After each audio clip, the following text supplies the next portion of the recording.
the charter is we assign a project manager, stakeholders, requirements, success criteria, sign off, and signature, funding approved. Then we make a plan. And friends, this plan includes all other plans, right? So that's why this is the master plan. In order to create a plan, we need to know what we are doing. So we need the charter to look at, right? We need to see outputs of all of the processes because all the 10 knowledge areas will feed into this. Environment, is it supportive or not? Assets, files, records. So tell me, databases will come on EEF or OPA? OPA. Okay. OPA. EEF, what will that include?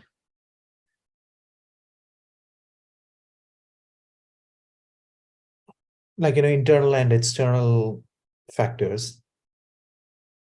I can't. Servers are down, maybe because of the weather. I got, yeah. Not perform. Government regulations.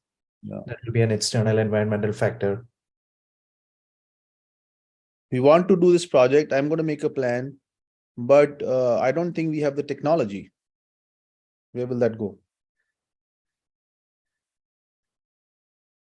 I would say OPA. We don't have that asset. Could be AEF also, right? Yeah. So asset, the word asset, if you look, it means that you have something, right?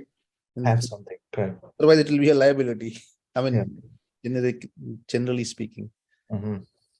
But environment is negative because you don't have that new technology, and but the company also wants to do this. How will we do it? This happens a lot. Environmental factors are usually those where we do not have a control. They're Correct. uncontrollable factors, but not having the technology is not an uncontrollable factor. Rather, it's a controllable factor. So process assets, I think assets is a positive connotation, but it also includes that even if we don't have it, I would say that it comes more under OPA than environmental factors because it's a controllable factor if I don't have the technology.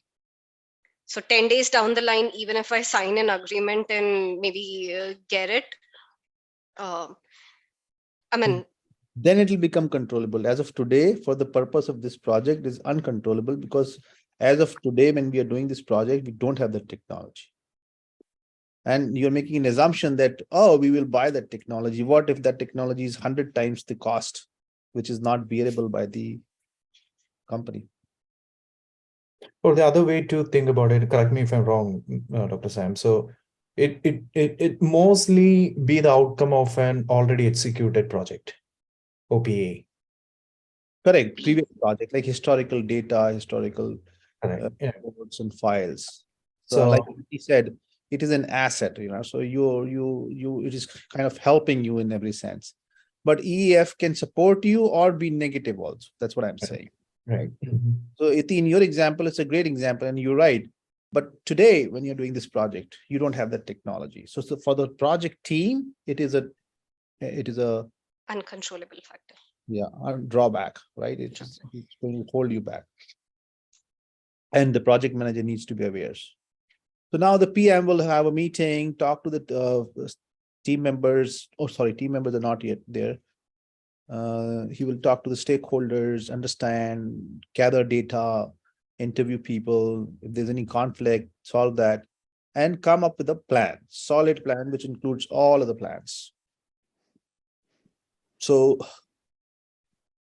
all subsidiary plans are here.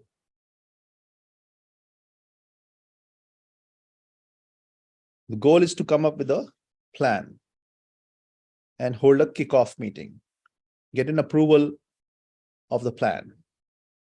So there are three baselines, friends: scope, time, and cost. All three are baseline. That becomes your base, and they're all signed by the stakeholders. So what does the plan include? It has all the plans. It talks about how the team will do the job, how the work will be performed, any changes, all 10 knowledge areas, right? Communication, requirements, status, baselines.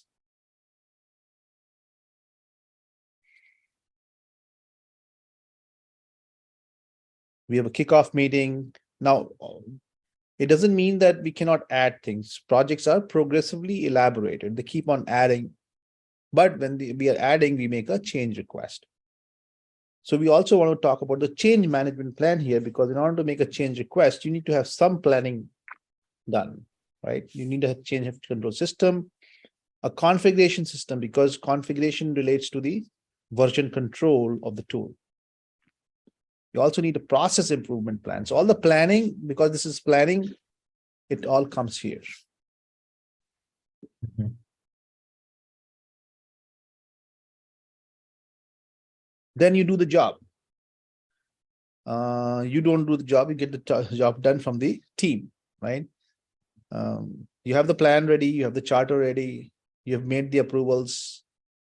Environment is helping you or blocking you. You have your assets, and you hire the team, you lead the team, get the deliverables created, because you direct the team, you manage the project work, take a course of action, and get the deliverables created, right? So in Mhm. which process are the deliverables created? Direct and manage project work, right? So you create deliverables. And then you don't get all the deliverables at once, right? Some of them you're still working on. So the data is coming out and you have some issues. You have some change requests, which will update the plan and other things.